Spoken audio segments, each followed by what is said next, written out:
Di sini kantor BPJS Kesehatan Kabupaten Subang. Ya.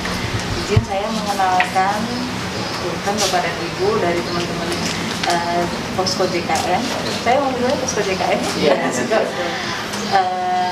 Makasih banyak teman-teman Posko JKN udah berjuang, berjibaku untuk penegakan jaminan kesehatan khususnya di wilayah Kabupaten Subang. Izin kenalkan Pak Adam, Bu Esti dan teman-teman.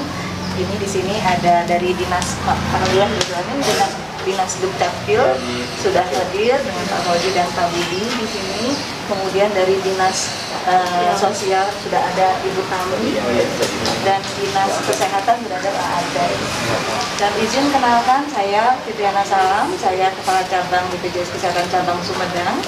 Dan saya di sini didampingi oleh Bu Sinom, Kepala BPJS Kesehatan Kabupaten Subang.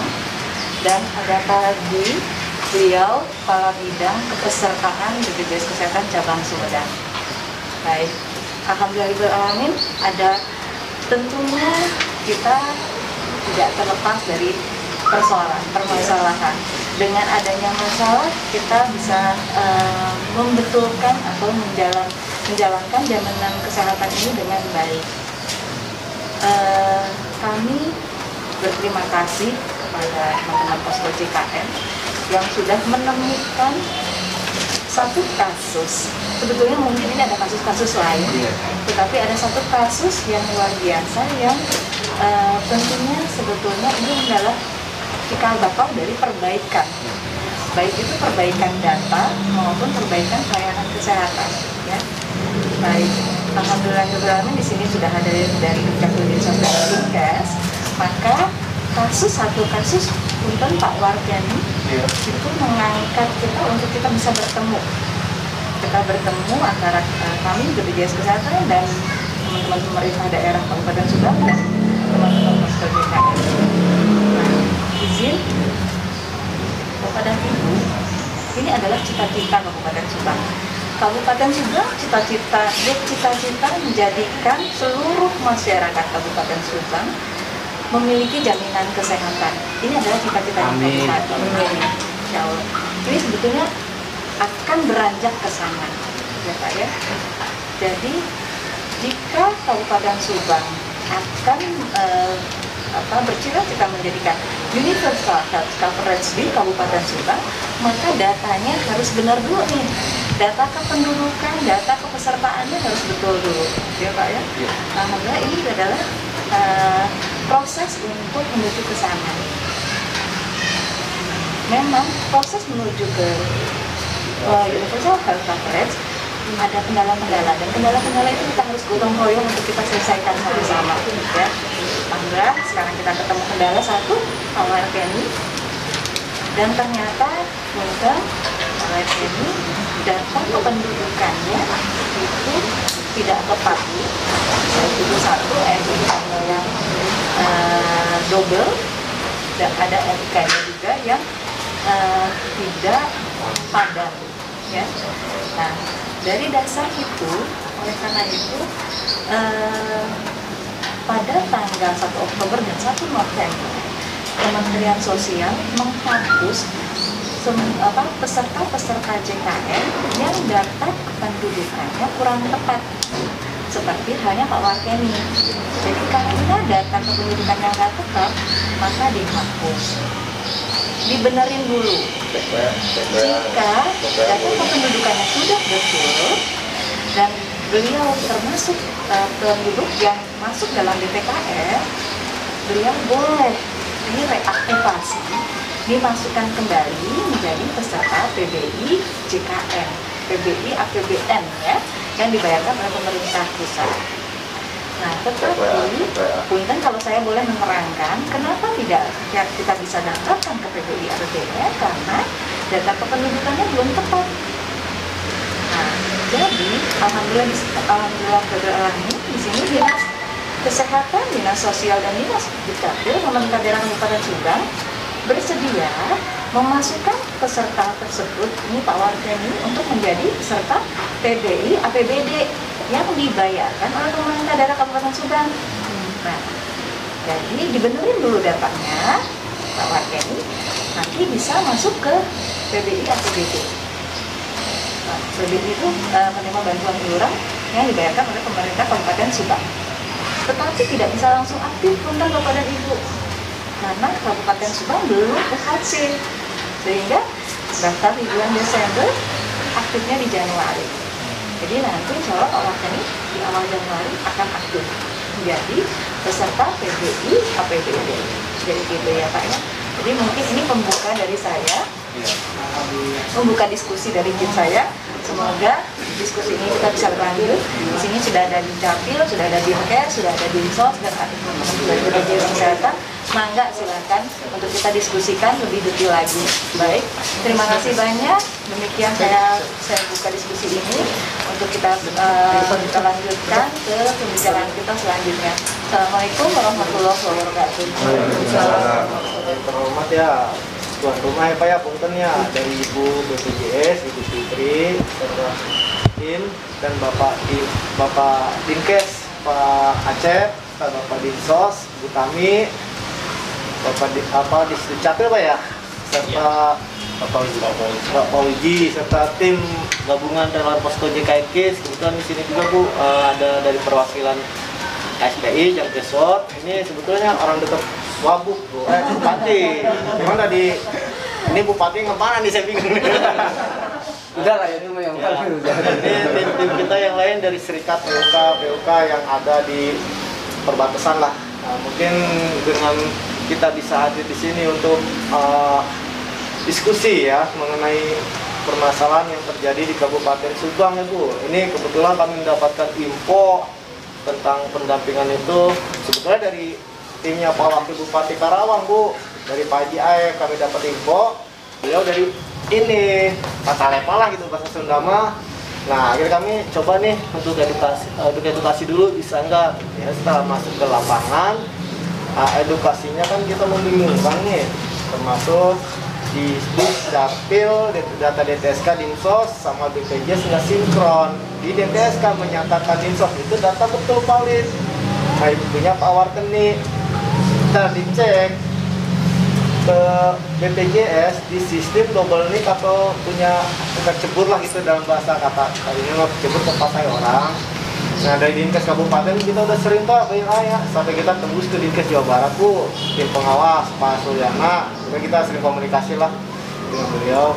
Tolong kabarin kalau ada info di daerah seperti apa Bang Adam. Oke, kami sounding ke beliau.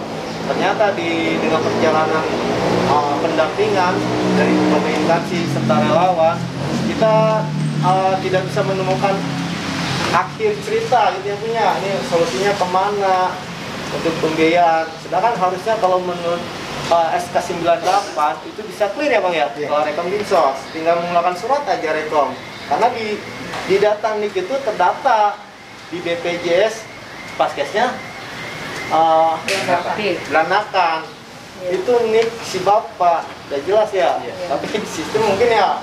Nah ini yang kami pertanyakan itu mungkin bisa sinkronisasi dengan rekom ya. Kondisi emang masyarakat tidak mampu betul Bu, itu sampai saat ini meninggalkan hutang piutangnya itu sekitar 14 juta kurang lebih. Itu 6 juta dapat bantuan patungan lah dalam bahasa kata mah tetangga jeng dulu teh 5.000, 10.000. Kalau kata orang Cilamaya sana mengenceleng Pak. Nah, ngenceleng itu ya Bu, sampai lurah lagi bingung. Saya ngambil solusi ke mana? Iya, tong cina. Bikin bingung Pak ya perangkat luar. Nah, itu serahkan ke Jawa Barat. Tuding ke Jawa Barat kok Pak Abo ya disikapi lah. Emang itu sebetulnya PR cuma saja dikasih tahu di Jabar itu sebetulnya rekom PR 2022. Ternyata mau kondisi begini ya mau nggak mau kan kita masuk yang dua ya sekitar berapa belas ribu, 130.000 ya. Nah itu alangkah bijak karena kita udah soal ke Kemenkes sama BPJS pusat itu yang mempunyai kebijakan otonomi daerah itu daerah Bu. Ini mungkin hanya sedikit minta masukan atau bantuan dari dinas-dinas untuk masalah tentang yang tadi yang dibahas sama Bang Adam yang non aktif itu kan Subang jelas itu kan banyak, cuman yang dari kendalanya pertama ya dari antara BPJS dengan Dinkes dan Dinsosnya tidak ada kesinkronan seperti itu. Pertama, yang kedua tentang pengaktifan kembali yang PBI yang non aktif dengan ajuan dari awal kan harus menggunakan SKM, ya kan SKM gitu kan. Saat mengajukan SKM kami SKM kan SKM. Sekarang saat untuk pengajuan kami kenapa tidak bisa proses secara cepat dalam jangka waktu 3 bulan dan 6 bulan ke depan itu pun belum otomatis bisa diaktifkan kembali. Satu RW ini udah berapa ratus ini baru satu RW. Ya mungkin kalau posisi untuk kesehatannya kayak Pak Warkeni terjadi lagi seperti Pak Warkeni. Dia megang kartu tapi tidak aktif. Itu Bu, ini data saya minta dari desa, ini satu RW, bukan satu desa. Kalau satu desa saya kemarin tanya ke operator, itu 1000 sekian, 1000 lebih satu desa. Ya. Sosial, tapi dengan data yang benar. Karena rata-rata ke dinas sosial dia mengajukan kartu KIS untuk yang ditanggung oleh PBI Pemda atau yang APBN, ternyata pada KTP-nya tidak update Pak, masih ada BIN, masih ada yang meninggal masih di situ. Kenapa yang meninggal keluarkan? Nanti pemerintah bayar yang meninggal Pak. Lebih baik sama orang yang lain yang masih ada. Iya Pak ya. Jadi ternyata tadinya sih update tahun 2021 ya Pak ya, tapi ternyata di tahun 2021 ada yang dulu sudah meninggal tapi tidak dikeluarkan oleh keluarganya. Kemudian yang sudah berkeluarga, kalau dipisahkan yang sudah berkeluarga juga, karena itu akan berpengaruh ke, karena kan kita keluarga miskin ya Pak ya. Betul. Ya Pak ya. Jadi tolong sampaikan ke masyarakat. Memang di Subang paling banyak KIS non aktifnya, dan yang paling saya juga prihatin karena mereka sudah di rumah sakit. Iya. Contoh sekarang Pak, tadi dari Bakti Husada Purwakarta dia mau melahirkan. Ternyata KIS-nya sebulan yang lalu aktif, sekarang tidak aktif, Desember 2021.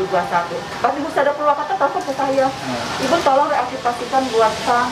Oke, salah satu bawa ke sini, saya menunggu sekarang itu Pak. Jadi minta tolong ke teman-teman di rumah sakit, mangga sebetulnya kita bisa bekerja sama-sama. Tapi ya itu harus jelas KTP-nya Pak, karena kalau dipastikan ke kita non aktif lagi Pak itu Pak. Jadi punten nuhun bisa Bapak terus nyandak data-data eta tapi mun sama canda KTP-na Pak. Mari kami dari desa ya Pak ya, dibawa ke dinas sosial. Di Karyosan teh ida teh salah nih Pak, dicek ke satu-satu teh hawatos dicek oge Pak, gitu Pak. Itu ya Pak ya. Sedangkan jadi, masyarakat tidak paham Bu untuk mengerti itu seperti apa gitu kan, sedangkan tidak ada sosialisasi. Sebetulnya sudah bahkan desa mana ya Pak? Desa Cilamaya. Cilamaya. Itu ada petugas operator SIM-nya Pak di sana? Ada, Pak. Ada. Nah itu Pak, dia itu PSM juga Pak Wasep itu. Iya, tahu. Ya, ya, itu Pak. Tahu. Jadi ya. Ya, jadi hanya mengandalkan RT dan RW. Hanya mengandalkan perintah RT dan RW. Itu RT RW itu nyarios ke masyarakat. Hah? RT RW itu nyarios ke masyarakat. Tidak mengumumkan maksudnya? Ya, kurang tahu kan kalau kita kan panjangan tangannya kan RT RW Pak. Ini Pak RW. Mohon, Pak Wasep terus nyarios ke Pak RT atau Bapak. Enggak di sana ke dinas sosial. Iya, tapi Bu prosesnya itu maksudnya proses itu harusnya kan jelasnya harusnya persyaratannya ini cuma ngasih tahu ini loh masyarakatnya yang nggak aktif segini. Begitu. Jadi kan tidak tahu prosedurnya. Nah, nggak tahu gitu. Enggak nanti kita bahkan saya lebih tajam kan kalau ada tetangga yang nanya saya aktif nggak, cek dulu ke puskesmas. Kalau puskesmas nggak aktif datang aja ke desa. Itu kan saya kan nggak bisa dijelasin tinggal seperti itu. Iya, dicek dulu. Jadi misalnya terkait dengan adanya penonaktifan SK Kemensos, maka kami akan merapat. Nah dari BPJS kami akan merapat ke Dinsosnya terkait kami harapkan juga supaya Dinsos memberikan datanya itu ke desa. Karena memang data biometri itu kan dimiliki oleh Dinsos melalui aplikasi SIM-NG dan sebetulnya itu sudah berjalan ya Bu kami ya, sudah sampai dengan ke TKSK dan juga operator di desa. Di desa sudah ada. Nah cuman untuk Dinkes kami koordinasi terkait dengan informasi ini harus disampaikan ke puskesmas supaya puskesmas juga memberikan edukasi. Ya, jadi di dalam perjanjian kerjasama antara BPJS dengan Paskas termasuk puskesmas, kewajiban peserta JKN harus melakukan update data BPJS-nya. Gitu. Karena kan master harus diperbaiki, karena kalau tidak sedangkan untuk memperbaiki data yang lama pasti harus informasi dari si pesertanya sendiri. Beda halnya dengan kalau dia daftar baru, kita sudah langsung ambil dari posisi terbaru di dalam portal Dukcapil tersebut. Itu seperti itu, Bapak. Kemudian atau Dukcapil atau Dinsos, BPJS ya tolong dibantu kemudian aksesnya aja Bu, biar nggak ada miskomunikasi lagi Pak ya. Jadi kita care semua di sini apa adanya. Dengan kasus seperti ini kan kita ada solusi ya untuk kedepannya progres seperti apa. Nah kalau misalnya Kominfo sudah tidak masuk dengan data valid ya, seperti kemarin Pak Warken nih bisa dibantu di Dinkes ya Pak, PPD bisa dimasukkan yang non update, dan termasuk juga pekerja-pekerja yang udah ter-PHK karena status COVID mungkin Bu ya. Itu minta izin juga untuk Dinsos sama Dinkes, mau dibantu Pak untuk PBI-nya. SDM kita kan terbatas ya, maksudnya dari segi relawan juga terbatas, kemudian dari Bapak pun juga terbatas gitu. Nah, tidakkah alangkah baiknya dari Dinas Sosial lebih gergetin lagi PSM ke ESM untuk lebih terjun lagi kepada masyarakat, memberikan edukasi gitu, karena kan yang paling lini bawah itu adalah PSM dan PAMOR gitu, karena Pak RW sendiri terbatas, punya kewenangannya terbatas. Kalau di kota ataupun di kabupaten, PSM bergerak dengan cepat kepada masyarakatnya untuk memberikan education tersebut. Itu satu. Yang kemudian tidakkah ada sinergi antara Dinas Sosial dengan Disdukcapil, Disdukcapil dengan BPJS memberikan mobile tracking kepada desa-desa. Artinya ada jadwal setiap hari apa yang bisa membenahi pendataan mereka, jadi seperti mobile MCS kepada setiap RW. Misalnya diumumkan akan ada datang BPJS Kesehatan dan Disdukcapil ke bawah, jadi masyarakat itu mengerti paling tidak pihak RW memberitahu kepada masyarakat bahwa akan datang mobil pembenahan untuk database, kemudian data BPJS tersebut. Jangan sampai ada celah untuk calon-calon masuk ke dalam itu, mempersempit ruang gerak itu. Itu yang saya maksud, yang sudah terjadi di kota dan di kabupaten. memang kami baru memiliki kader JKN, 19 kader JKN. Nah, harapannya dengan nanti tahun depan mudah-mudahan bisa nambah lagi, tetapi harapannya dengan 19 kader JKN ini bisa membantu untuk melakukan edukasi kepada peserta. Mungkin itu tambahan dari saya. Yang terkait dengan bayi baru lahir, ini juga yang terkait dengan pasti penonaktifan, karena kan statusnya masih bayi nyonya ya. Nah ini ya tadi kita mohon bantuannya untuk menginformasikan bahwa ini harus diupdate, kadang-kadang tidak diupdate gitu. Statusnya masih kan, karena kalau bayi lahir itu hanya dikasih waktu 3 bulan. Nah ini yang kemarin saya pas dicek kan karena kita juga punya akses ke web portal Dukcapil, kita cek masih statusnya belum masuk. Nah ini yang kita tidak bisa update. Kalau itu ada, kita bisa update. Alhamdulillah kita proses. Nah, ini yang kendala-kendala yang di feedback itu yang tidak bisa terproses karena tidak ada laporan.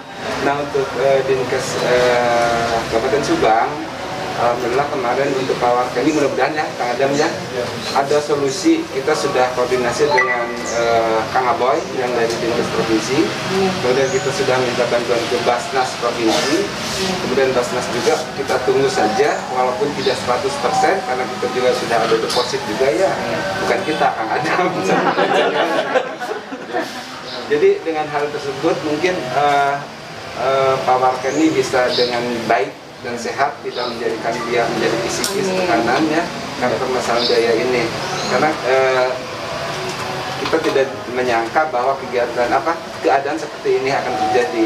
Karena bagaimanapun juga kita dari jajaran relawan teman-teman kita semua ini soulmate semua dari sini sudah berpadu padan ingin menyelesaikan apapun juga yang ada di masyarakat. Tapi mungkin kita juga perlu bantuan, bukan perlu lagi, sangat meminta bantuan kepada teman-teman juga, apalagi ada Pak yang kesempatan ada sering amplok update tidak ya, karena ada oke. Jadi benar-benar ini sangat mendukung oleh semuanya. Kita punya satu rasa, punya satu hati, bagaimana juga kita ingin melayani. Nah untuk Dinas Kesehatan posisinya itu kita mencari anggaran ya. Yang pertama dari tadi APBD, PBI. tidak mungkin untuk saat ini Kabupaten Subang bisa membiayai seluruh yang miskin ya yang ada di Kabupaten Subang. Kemarin saya lihat dari Gap UHC ada masih 300 ribuan di Kabupaten Subang yang belum masuk ke JKN. Itu UHC per Oktober 2021. Nah, dari sana mungkin dari 300 ribu ini bisa kita lihat mungkin ada orang yang kaya, ada yang mampu untuk segera kita kalek-ketek lah istilahnya, mau rugi masuk ke BPJS tuh ya, karena kita gotong royong. Syukur-syukur kalau tidak sakit ya berarti membantu yang lainnya. Kalau dia sakitnya dia juga kan menikmati apa yang dia setorkan, dia bayarkan. Jadi istilahnya gotong royong. Kalau satu orang yang sakit kanker, berapa ratus orang yang mendukung untuk pengobatan itu biar sehat. Nah, dari Dinkes Kabupaten Subang, saya berusaha ya, sudah menyampaikan proposal untuk tambahan anggaran di tahun 2022, minta penambahan 150.000 peserta PBI-nya. Mudah-mudahan ini bisa direalisasikan. Walaupun tahun yang kemarin, yang 2021, provinsi itu defisit malah kurang salur di Kabupaten Subang. Tapi alhamdulillah kita dari berbagai sumber anggaran yang ada yang resmi bisa menutup sehingga si PBI yang ada di Kabupaten Subang tidak dinonaktifkan. Dampaknya ke pelayanan publik juga berpengaruh kan seperti itu ya. Masalah. Nah, di kita ada one day service pelayanan terbaru itu ya Pak ya. Ya, terbaru. Ketika orangnya langsung datang ke Dukcapil atau ke PTD langsung jadi Pak. Dijamin sehari jadi. Kalau syaratnya benar. Nah itu. Jadi intinya sosialisasi kita lah intinya ke masyarakat mungkin kurang gitu ya. Jadi masyarakat untuk membuat dokumen kependudukannya acuh tak acuh seperti itu. Jadi kebanyakan masyarakat itu membuat dokumen kependudukan kalau ada perlunya. Seperti itu. Intinya di sana intinya. Jadi ketika dokumen kependudukannya tidak bermasalah, Dinsos melayani, katanya kan BPJS juga sama. Nah intinya itu, jadi mungkin ke depannya gimana caranya kita bisa mensosialisasikan ke masyarakat bahwa ternyata dokumen kependudukan itu berpengaruh ke pelayanan publik. Kependudukannya update, data kependudukannya sudah padan dengan Dukcapil, masalah ini tidak terlalu Pak. Jadi BPJS Kesehatan hadir menjamin kesehatan seluruh penduduk Indonesia, ya Pak ya. Tetapi BPJS Kesehatan tidak hanya untuk orang sakit Pak, orang sehat juga harus peduli terhadap jaminan yang dia punya. Jadi jangan pas sakit baru mengurus kependudukan, baru mengurus kartu BPJS Kesehatannya, gitu Pak. Jadi kalau ada perubahan data, pesan dari teman-teman Dukcapil, jika ada perubahan data, segera update ke Dukcapil setempat. Sekarang Dukcapil ngupdate sekarang juga bisa langsung betulin datanya ya.